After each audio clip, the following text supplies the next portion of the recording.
اللهم اهدنا فيمن هديت، وعافنا فيمن عافيت، وتولنا فيمن توليت، وبارك لنا فيما أعطيت، وقنا شر ما قضيت، فإنك تقضي ولا يقضى عليك، إنه لا يذل من واليت ولا يعز من عاديت، تباركت ربنا وتعاليت، لك الحمد على ما قضيت،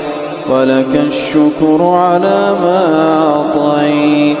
نستغفرك اللهم من جميع الذنوب والخطايا ونتوب إليك